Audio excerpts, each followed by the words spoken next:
Today we have Chris here, who is an established realtor here in Orange County, and he's going to be sharing with us some of the inside tips to help you get going if you aspire to be a realtor. He's going to share with us his journey and what it took him 18 months to get his first deal in and what it took to make that happen. We're going to hear all about that. You went a year and a half without pay. I think most people, like 99% of the world, would have given up. It's tough. Yeah, 18 months without pay. I credit a lot to her because she was like supporting us. We had very little, we didn't have like a house or nothing. We had just like rent and little payments and stuff like that. So it was easy, but I'm curious though. So she encouraged you to become a realtor, one, to get your license. Two, I think most women would be impatient to have their partner potentially earn money because there's really like no end in sight, right? Sure. Or no target in sight. What do you think was going through her mind that she would be so patient to wait 18 months for you to get your first sale? Well, we didn't know it was going to take 18 months, right? And so from like the time that we had decided that I was going to get my real estate license, she was like, okay, well, we didn't know how long it was going to take, right? Just like, well, she was like, I could support you. And, at the time I had some reserves, but there wasn't really any money coming in, right? Yeah. So, we didn't know it was going to take 18 months. I think if we knew that, maybe that would have hindered our decision on going with that path, but it worked out. Yeah. That's great. So, okay. So was there at any point in between there, was there any sense of panic? Not really. Because I think, having a good partner is good because she wasn't there for the money. Wasn't there at the time. Yeah. It was like, it's the promise of money. Like maybe if she was, maybe one day. Yeah, one day. Yeah. But no. But she was, we just had a good relationship, That's cool. It was a solid relationship, So like now we're like good, right? So like, we're like, I always kind of like joke at her. I'm like, look, see, it worked out. One day. See, it was an investment, baby. Yeah. This was your maturing bond. Yeah. So, okay. So 18 months. Well, talk about it. The first deal, was it a big one? No, it wasn't even a big one. So you got to think in 2012, our price points were much lower. Yeah. Right. So in Irvine right now, like our average price points are like 1.2. Right. So that's for like a 3-bedroom, 2-bathroom. Nice and juicy. That's a nice 3-bedroom, 2-bathroom, right? Where back in the day, you could get like a large single family home for that price. So like when I started, like my average price point was like maybe $600,000. Okay.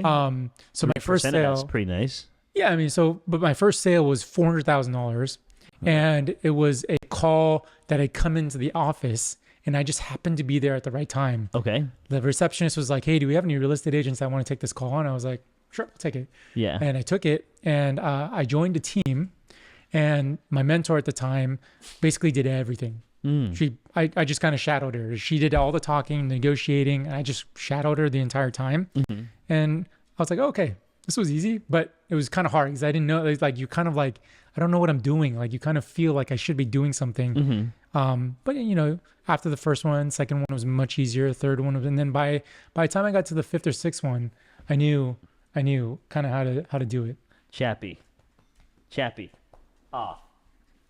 Hey. Off. Thank you. Okay, so what was it like? Like how much did you end up with the first year? And so I did 21 sales my first year. I think it was at an average price point of like. That's amazing for a new salesperson. For a new one, yeah. I didn't know, right? It's amazing. People in my office were like, "You had an amazing first year," and I was like, "Okay, cool." Like I didn't know what to compare that to. Yeah. So I was like, "Okay, cool." And luckily in that first year, I think my GCI, my gross commissions earned was probably like 260. That's pretty good for what? From going from like 0 to 260. Yeah. To 260. 11 years ago. Yeah. 11 years ago. Okay, that's great money. But I was on a split with my mentor, a 50-50 split. Right. So like I had invested basically 50% of my income to learn the business from them. And then on top of that, there was a resource fee that the company had put on us. It was 7%. So I really made 43% of 260. 260. Okay. And so but still, it was 6 digits. Yeah. And I was like, back then 6 digits was a lot more than it was today. Like 60, like feel like people like comparatively, make that in like a month. They feel like, you know, they're the, you know, people that are well off. Okay, let me ask you this. So I think for all the younger generation, people who are listening and hopefully they're looking to become a realtor, they're probably wondering now, you had such an astronomical start. What was the big thing that just clicked that made you go from 18 months, you know, just not being able to make a dime to boom, 0 to 260? And so when I got the first check, I was like, wow, this is amazing, right? So you're telling me that if I just keep doing this, I can make something similar to this. And I was like, all right, cool. Let's go. Let's see how many I can do this year. So I was just kind of like in the moment. You know, when you're just on like a run at like Vegas, you're just like, go for it. Sure. Yeah. And so I was just on this run that first year, and I was just keeping busy, just doing the right things, just hustling, just working really hard. And how were you getting your clients? Were you networking a lot, or? When you get into the real estate business, most brokerages will tell you, like, tell all of your friends that you're in real estate, right? So that they can use you. I didn't tell anybody. And because I was like scared. I was like, I didn't want to work with any of my friends and not be able to take care of them because I didn't know what I was doing. Right. So I didn't tell anybody. I want to learn the business. I really want to get good at my craft. And then at that point, then later on the second year, tell everybody I'm doing it, because then I feel more comfortable to take care of them. So I did that. And, but I did a lot of door knocking. So like 5 days a week was door knocking, probably 2 or 3 hours a day. I was doing open houses every single weekend. Sometimes we would do it on a Saturday and Sunday. And later on, as I could figure out I could do more, I was probably doing 3 or 4 open houses on a weekend. And then at that point, when I started to have some money coming in, I invested a little bit of online leads. So I got a little bit of a source from that. A couple of my friends who were like real close friends of mine who were like, oh, I want to use you.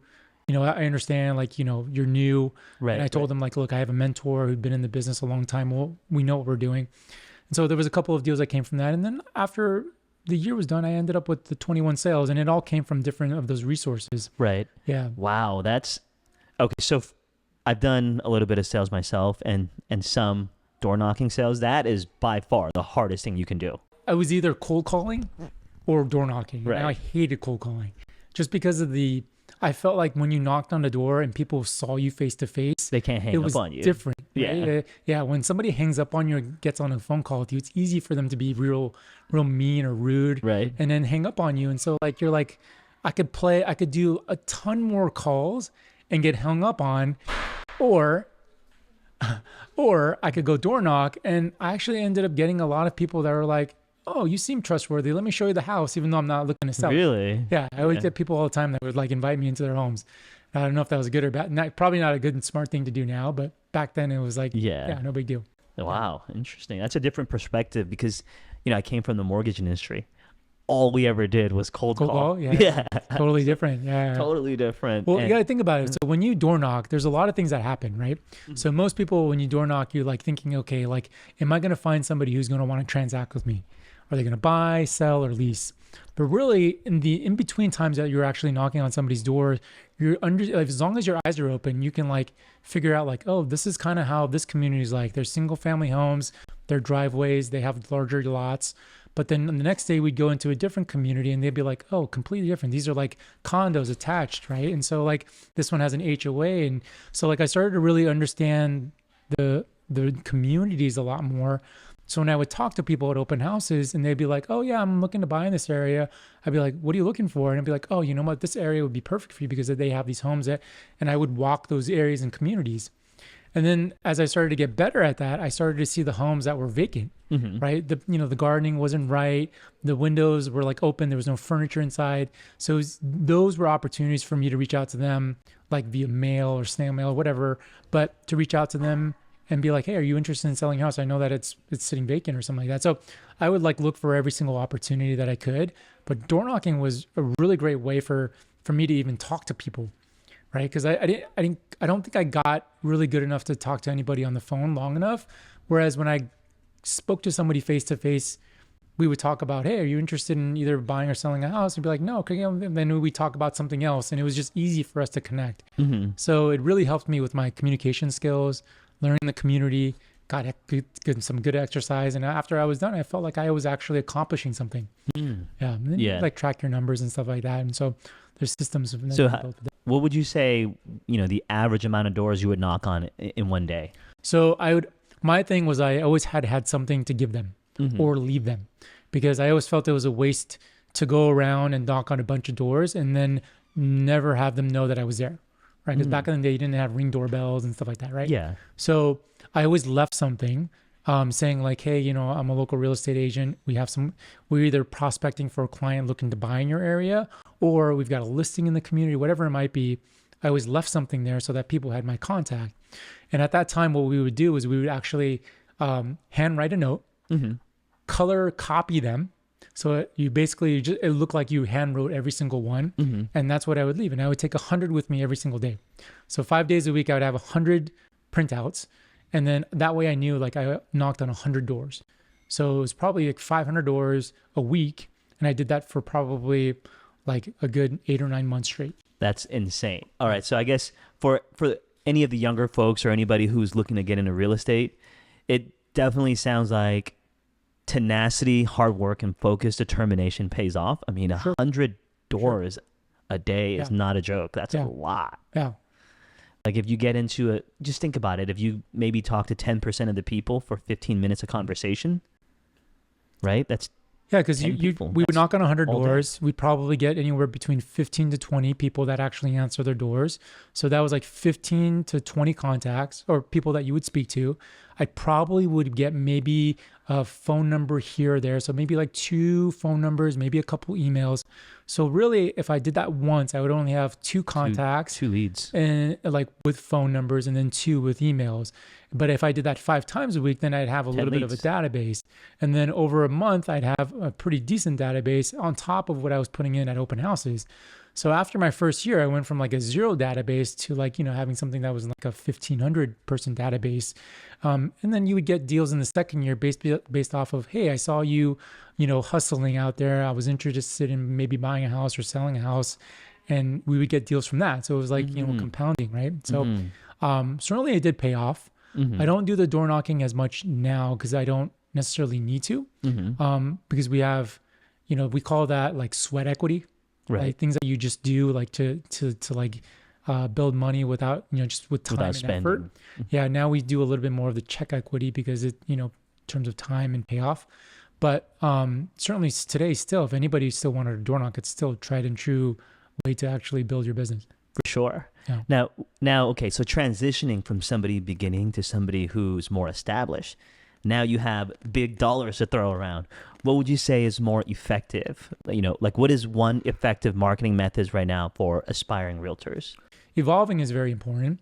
But now like now that, Ring doorbells are here. Right. We got social media, YouTube and, Instagram and all that stuff.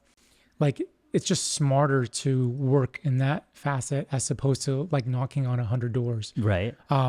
But certainly I would still 100% recommend anybody getting into the business to do that because it helps you with your foundation, right? Because I see too many people get in the business now and they're like, I just got my license. I want you to use me, but they don't know how to take care of the client, right? They don't understand like that this is a big purchase. So contractually, if you do the wrong things, it could cost them a lot of money. That's what I was scared with on day one. So now that I understood how to take care and understood the business, I feel a lot more confident doing that, right? So about that, what was the biggest and most costly mistake that you can recall that has happened from that was the fault of the realtor to the client? I have a client who to this day is still worked with me.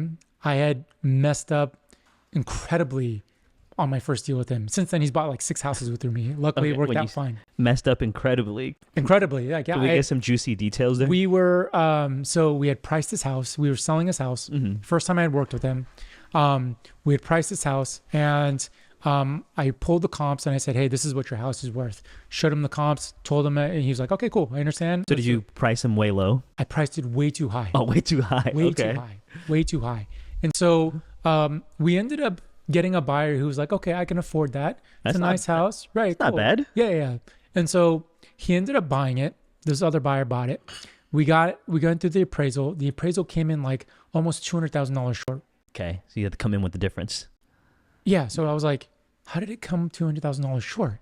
I asked the appraiser. The appraiser that we ended up getting was like a master appraiser. Like these folks are like rare. Yeah. Right? They're like Jedi. There's not a lot of them. And so he was a master like appraiser. At that time, I was like, I don't even know what that meant. But he was like, look, this is how I broke it down. He basically helped me understand why it was priced $200,000 below. And I was like, I totally didn't realize that. It had to do with the lot size in comparison to some of these other houses. So what it ended up happening, he had to actually lower his purchase price by $200,000 in order to put the deal together. And that was on me, right? It was just bad expectation. It set him up wrong. He thought he was going to net $200,000 more than he did. And I was like, man, this guy's never going to work with me again. And, 2 years later, he called me again. He's like, hey, I got to sell my house. Can you help me? Yeah. And we ended up doing several transactions more after that. But like, what do you think was the main factor that, even though after such a catastrophic mistake, he decided to continue to work with you? Like, what made that happen? Yeah, I mean, I owned up to it. I said, hey, this was my fault. I even offered to pay back some of it with my commission. Luckily, I mean, he was well off, but he was also very understanding and nice. So he's like, oh, don't worry about it. I understand this happens or whatever. And I just stayed in contact with him.